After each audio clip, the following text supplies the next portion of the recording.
He's decided to abdicate. Oh, Barry, you're right. Why didn't I listen to you? Why didn't I stay in England? I might at least be able to talk to him. What can I do? Wallace, you're the one person who might save him to the throne.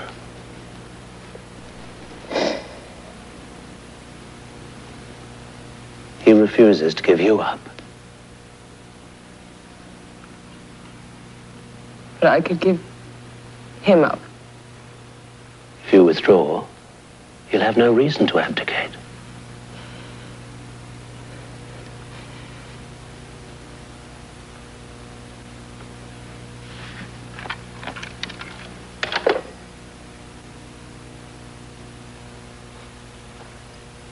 He'd never accept it. He'd never believe it. A lot of it were mere words. But if you took action, if you went away, if you left Europe, perhaps you could fly to China.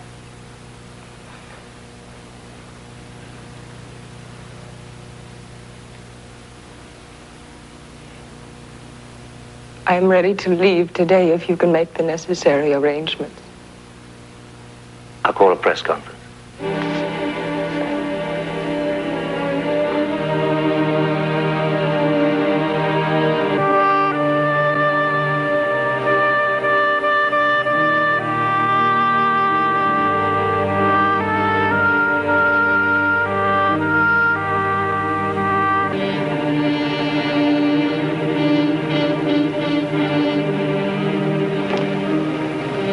A gallant gesture, sir.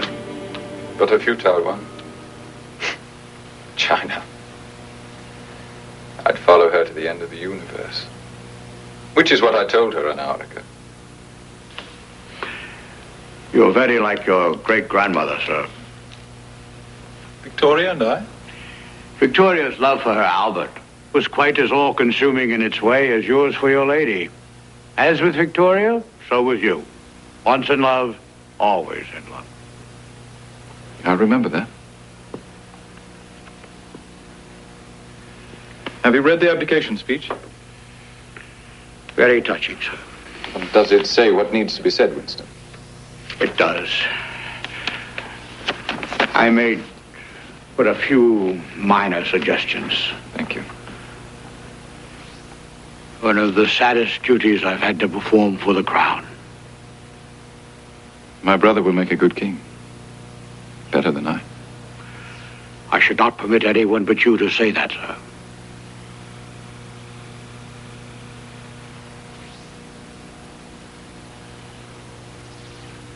Goodbye, Winston.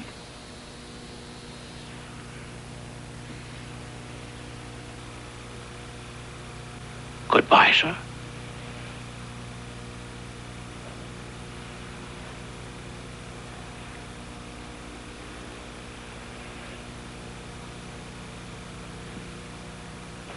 Andrew Marvell was writing about another brave English king, but he might equally well have been thinking of you, sir. He nothing common did or mean upon that memorable scene.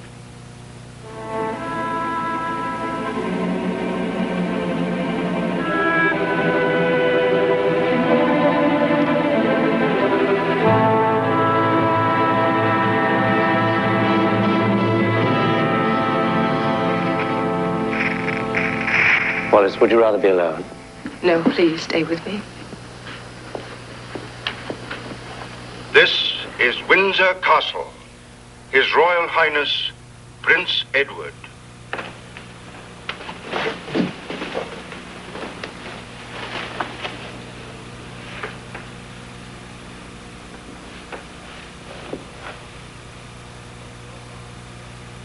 At long last, I am able to say a few words of my own. I have never wanted to withhold anything, but until now it has not been constitutionally possible for me to speak. A few hours ago, I discharged my last duty as king and emperor. And now that I have been succeeded by my brother, the Duke of York, my first words must be to declare my allegiance to him. This I do with all my heart. You all know the reasons which have impelled me to renounce the throne. But I want you to understand that in making up my mind, I did not forget the country or the empire which, as Prince of Wales and lately as King, I have for 25 years tried to serve. But you must believe me when I tell you that I have found it impossible to carry the heavy burden of responsibility and to discharge my duties as king as I would wish to do, without the help and support of the woman I love. And I want you to know that the decision I have made has been mine and mine alone. This is a thing I had to judge entirely for myself. The other person, most nearly concerned, has from the first tried to persuade me to take a different course. I have made this the most serious decision of my life upon a single thought of what would, in the end, be best for all. During these hard days, I have been comforted by my mother and by my family. The ministers of the Crown, and in particular Mr. Baldwin, the Prime Minister, have always treated me with full consideration. Ever since I was Prince of Wales, and later on when I occupied the throne, I have been treated with the greatest kindness by all classes, wherever I have lived or journeyed throughout the empire. For this I am very grateful. I now quit altogether public affairs, and I lay down my burden. It may be some time before I return to my native land, but I shall always follow the fortunes of the British race and empire with profound interest. And if at any time I can be of service to His Majesty in a private station, I shall not fail. And now, we all have a new king.